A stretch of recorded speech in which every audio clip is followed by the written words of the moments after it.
restons donc disponibles pour engager des discussions en tant qu'entité AES avec la CEDEAO pour pouvoir apporter des solutions.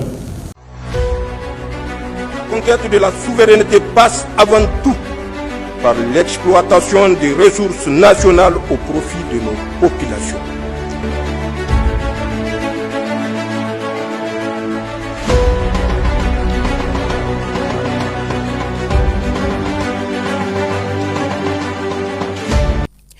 Organisée dans la droite ligne de la quête de notre souveraineté alimentaire, la 14e édition des Journées des riziculteurs, couplée à la vente promotionnelle du riz local, se tient au palais du 29 juillet de Niamey. Cette édition, au regard de son importance dans le dispositif de la sécurité alimentaire, a reçu la visite inopinée très tôt ce matin du président du CNSP, chef de l'État, le général de brigade Abdraman Tiani, qui est venu constater de visu le déroulement de l'opération. Abdelkarim Momombormou, Yazira Biou. Rendre la nourriture disponible et accessible à tous les Nigériens, c'est l'une des préoccupations majeures du Conseil national pour la sauvegarde de la patrie, dirigé par le général de brigade Abdraman Tiani, chef de l'État. Un souci constant depuis son accession à la magistrature suprême. Ce matin, les organisateurs de la 14e édition des Journées des riziculteurs et vente promotionnelle du riz local ont eu très tôt une agréable surprise, la visite inopinée du chef de l'État sur leur site au palais du 29 juillet. Une visite toute inopinée, qu'elle soit, n'avait d'autre objectif pour le général de brigade Abdraman Tiani que de constater de visu l'engouement qu'a suscité l'opération de la vente du riz local qu'il a ordonné à l'occasion de cette édition. Quelques minutes d'échange avec les organisateurs ont suffi pour le chef de l'État d'être édifié sur la réussite de l'opération.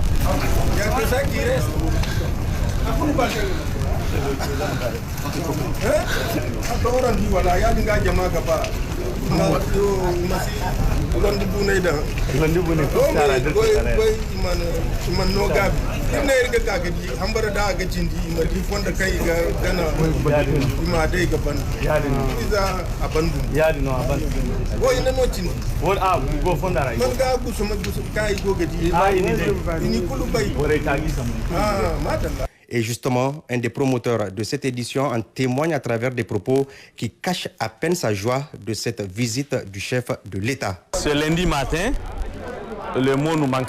Parce que moi, ça fait 20 ans que je suis dans les organisations paysannes. À l'époque, on cherchait des audiences à plusieurs reprises pour rencontrer le président de la République. Mais aujourd'hui, c'est un grand jour pour le monde paysan. Parce qu'on a vu l'importance que le président du CNSP accorde au monde rural. Lui-même, il s'est déplacé en personne pour venir voir comment le foire est en train de se passer. Vraiment, c'est un grand remerciement qu'on a au nom de l'ensemble du monde rural. Parce qu'aujourd'hui, nous, ce qu'on recherche, c'est ce que le président du CNSP a fait. Qu'on sache que derrière nous, il y a notre président qui est debout et les autres vont lui emboîter le pas. Parce qu'aujourd'hui, c'est une visite de surprise. On n'est pas informé, on ne savait pas. On était là le matin, on s'est préparé pour la clôture. On a vu c'est le président du CNSP qui est là, devant nous. Vraiment, on manque le mot.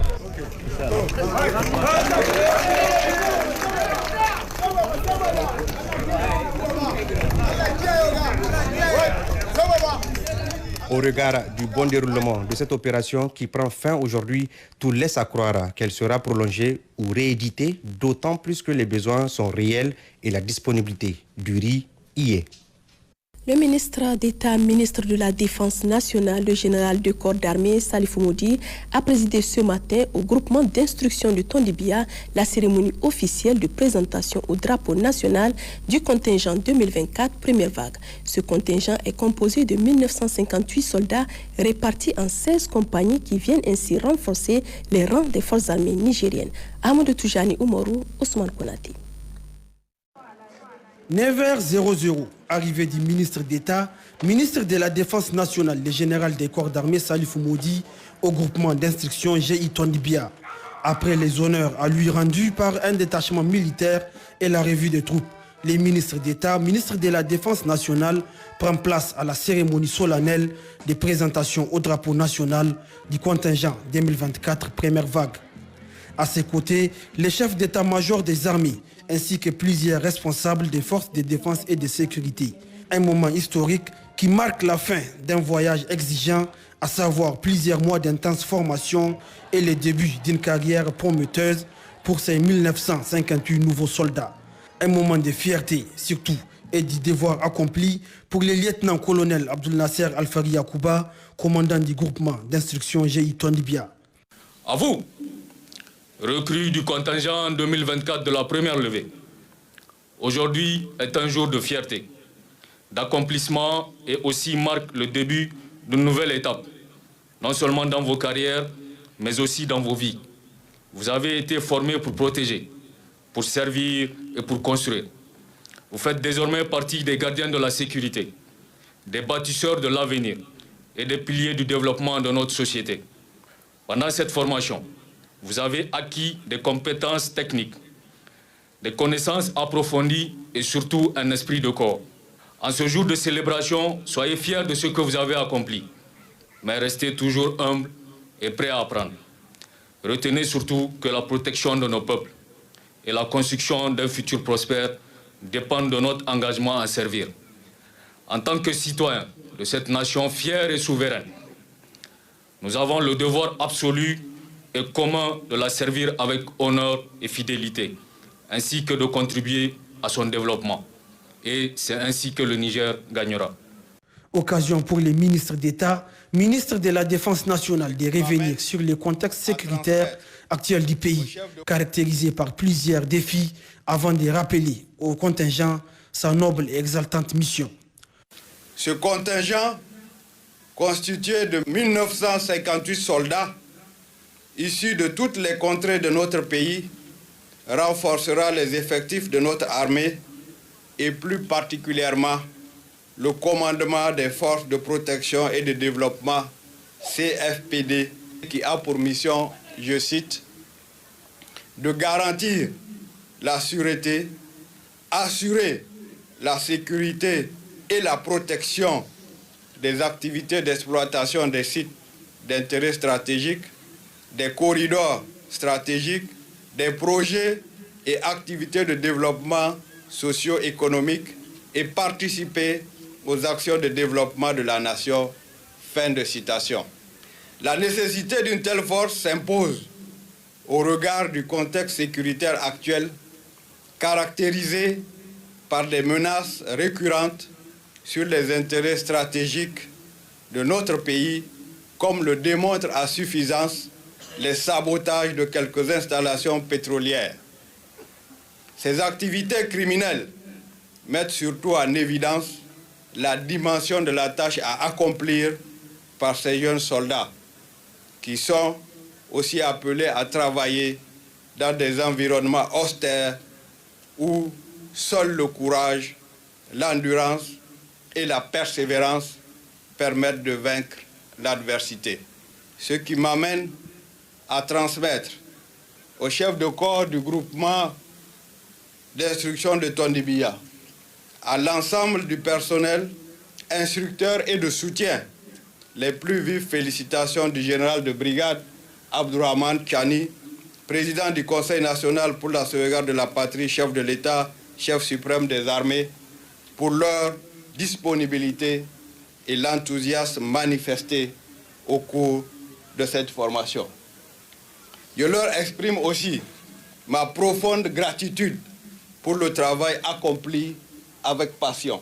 Plusieurs moments forts ont marqué cette cérémonie de présentation au drapeau national du contingent 2024 première vague. Il s'agit notamment des remises de récompenses collectives et individuelles aux soldats et aux compagnies qui se sont distingués par leur bravoure au cours de la formation. Autre moment fort, c'est celui des démonstrations des combats corps à corps et self-défense ou encore les mouvements d'ensemble.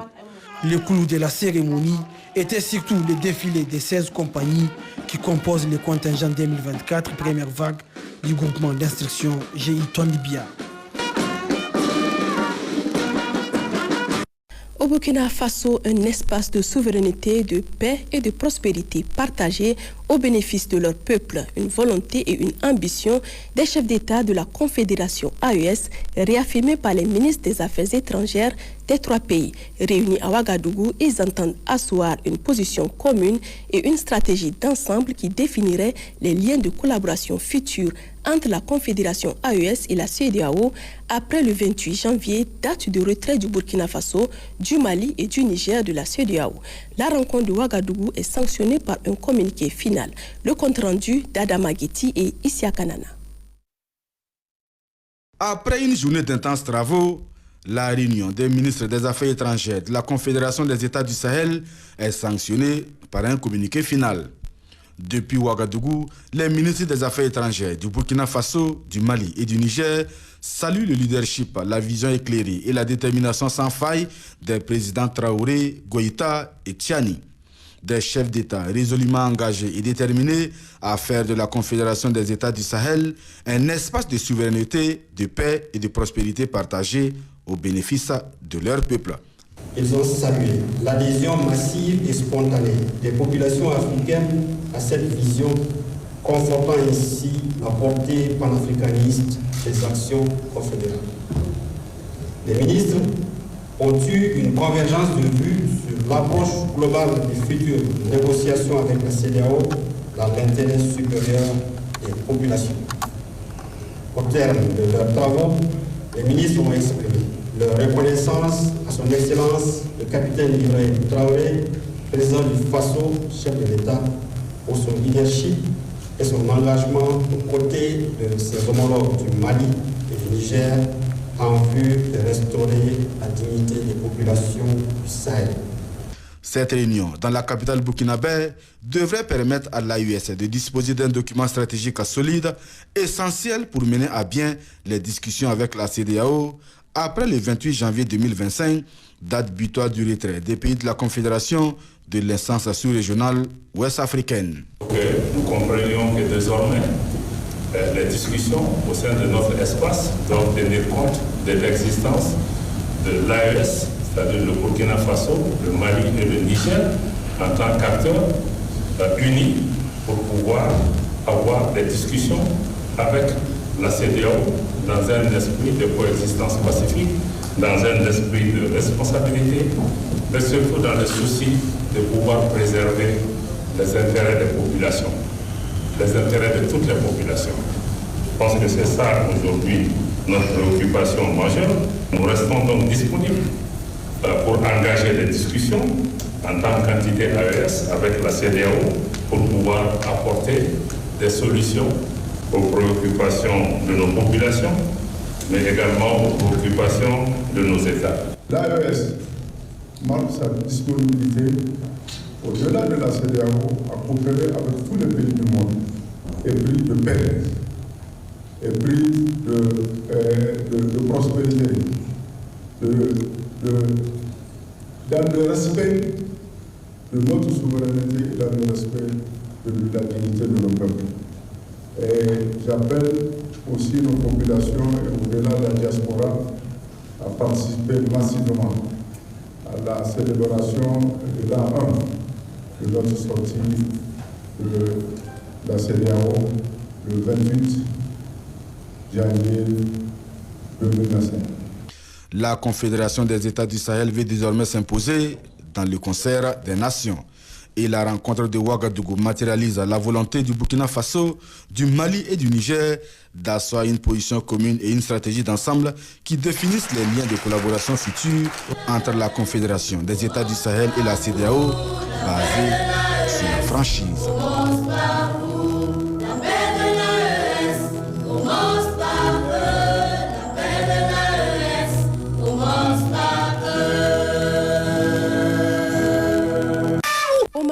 Prélude à dans les 3 pays de l'AES, le collectif pour la défense des militaires a initié ce samedi à Bamako un point de presse. L'objectif est de lancer un appel à la mobilisation générale de la population malienne pour le mardi 28 janvier à Kangaba sur le site Kouroukanfouga. Plusieurs mouvements et associations ont pris part à cette rencontre, notamment le vice vice-président du Haut Conseil des ressortissants du Niger au Mali, le président des commerçants détaillants et l'association des femmes de Boulkassoumbougou. Au cours de ce point de presse, le président du CDM, Younous Soumaré, a fait une déclaration. Nous l'écoutons au micro de Dossé Baba Diara et Idrissa. Le collectif pour la défense des militaires lance un appel solennel à une mobilisation générale pour un grand meeting qui aura lieu à Kouroukanfouga, Kangaba. Et c'est dans ce contexte que le CEDEM lance un appel à tous les patriotes pour que le 28 janvier 2025, nous puissions nous retrouver à Kouroukanfouga et que le monde sache que nous sommes un même corps avec nos autorités de l'AES. Et cette décision, elle vient au point nommé. Pourquoi? Parce que nous avons vu des images qui passaient un peu partout, comme quoi on peut les appeler des apatrides, qui veulent savoir au monde que nous ne sommes pas avec nos autorités. Et c'est à nous, le 28, de montrer à la face du monde que les autorités et les patriotes, les panafricains, font un corps. Cela ne peut se faire que si nous ne sommes pas sur le lieu qui est à Kouroukanfouga. Nous aurons nos frères du Burkina qui seront là, nous aurons nos frères du Niger qui sont là. Donc, nous les Maliens, quelle sera notre contribution? Effectivement, la 14e édition des Journées des riziculteurs et de promotion d'exposition et de vente du riz local a pris fin ce jour sur une note de satisfaction générale. Une foire qui a démontré l'ingéniosité, le savoir-faire et la résilience des producteurs de riz à travers la qualité et la diversité des produits présentés. C'est le ministre de l'Agriculture et de l'Élevage qui a présidé la cérémonie de clôture à Chotobawa, Amadou Bourima. Cette exposition vente de riz local organisée par la Fédération des unions et coopératives des producteurs de riz FICOPRI a visiblement répondu à toutes ces attentes. Sur les 3080 tonnes de riz exposées, seulement quelques tonnes restent au moment de cette cérémonie de clôture aux environs de 11 heures. L'engouement des Nigériens autour du riz local prouve à suffisance leur engagement à consommer local et faire barrière à l'importation. Le président de la FICOPRI s'est dit satisfait et a remercié les Nigériens pour l'engouement autour de cette 14e édition des Journées des riziculteurs et de promotion de riz local. On a compris qu'aujourd'hui, tout le monde donne de l'importance à la question de la riziculture. Donc vraiment, on remercie tous ceux qui ont honoré cette invitation. On va prier Dieu pour que l'année prochaine soit plus meilleure que cette année. Dans son adresse, le ministre de l'Agriculture et de l'Élevage a rappelé la nécessité d'investir dans nos ressources locales et valoriser le travail acharné de nos producteurs, chose qui nous permettra d'atteindre la souveraineté alimentaire chère aux autorités actuelles. Cet événement est une preuve concrète que notre pays dispose des capacités nécessaires pour répondre à ses propres besoins alimentaires. Le riz local, cultivé avec soin par nos braves producteurs, est un symbole de cette capacité. En consommant et en promouvant nos produits locaux, nous réduisons non seulement notre dépendance envers les importations, mais nous renforçons également l'économie nationale et améliorons la qualité alimentaire et nutritionnelle de nos compatriotes. Nous ne devons pas nous arrêter ici. Cette exposition vente doit servir de tremplin pour renforcer les filières locales et développer les infrastructures nécessaires à la transformation, la conservation et la commercialisation du riz local. Le ministère en charge de l'agriculture continuera à accompagner les producteurs à travers des programmes innovants, un accent accéléré au crédit agricole et des initiatives favorisant l'accès au marché. Avec le programme Grande Irrigation déployé dans toutes les régions et avec la volonté et le soutien permanent du chef de l'État, dont l'engagement pour la souveraineté alimentaire n'est plus à démontrer, je suis convaincu que nous atteindrons nos objectifs de production abondante de riz, Inch'Allah. En clôturant cette 14e édition des journées des riziculteurs et de promotion de riz local, le ministre de l'Agriculture et de l'Élevage a tenu à encourager et féliciter les producteurs pour leur dévouement à garantir une autosuffisance du Niger.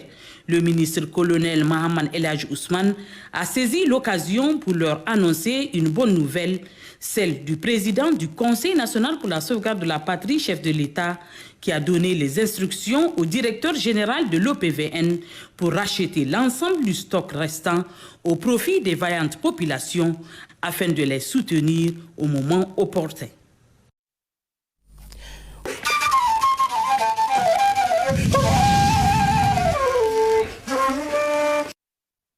Suite de cette édition, le Premier ministre, ministre de l'Économie et des Finances, est arrivé à Dar es Salaam en Tanzanie cette nuit où il prendra part au sommet Mission 300 Africa Energy du groupe de la Banque mondiale et de la Banque africaine de développement. Ali Maman Lamine Zen est à la tête d'une délégation composée des membres du gouvernement, des conseillers à la présidence et à la primature et des directeurs généraux.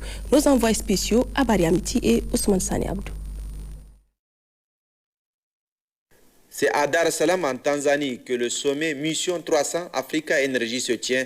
Le Premier ministre, ministre de l'Économie et des Finances, Ali Maman Lamine Zen, accueilli par les officiels de ce pays de l'Afrique de l'Est, est arrivé avec une délégation composée du ministre de la Jeunesse, des Sports, des Arts et de la Culture, colonel-major Abdurrahman Amadou, de la ministre de l'Énergie, professeur Amadou Hawa, du conseil spécial énergie du président du Conseil national pour la sauvegarde de la patrie, chef de l'État, des conseils spéciaux, chefs des départements pétrole et énergie et aussi de la communication, du Premier ministre, des directeurs généraux de la planification et de la programmation de développement, du ministère de l'économie et des finances, de la Nigélec et de l'agence nigérienne de promotion de l'électrification en milieu rural, Ampère. Cette délégation participe à cette réunion de haut niveau sur l'accélération de l'accès à l'énergie à travers l'Afrique, organisée par le gouvernement tanzanien, la Banque africaine de développement et le groupe de la Banque mondiale. Ce sommet est une opportunité pour les gouvernements, le secteur privé, les leaders, les partenaires au développement et les acteurs de la société civile pour accélérer l'ambitieux programme de distribution d'électricité à 300 millions de personnes d'ici 2030. Un objectif annoncé par le groupe de la Banque mondiale et celui de la Banque africaine de développement en avril 2024. Environ 600 millions de personnes en Afrique subsaharienne sont privées d'électricité. Le Niger, avec un taux faible de couverture, va présenter et défendre son dossier au bénéfice des populations afin d'atteindre la souveraineté énergétique prônée par le président du Conseil national pour la sauvegarde de la patrie, chef de l'État, le général Abdurrahman Tiani. La conquête de la souveraineté passe avant tout par l'exploitation des ressources nationales au profit de nos populations.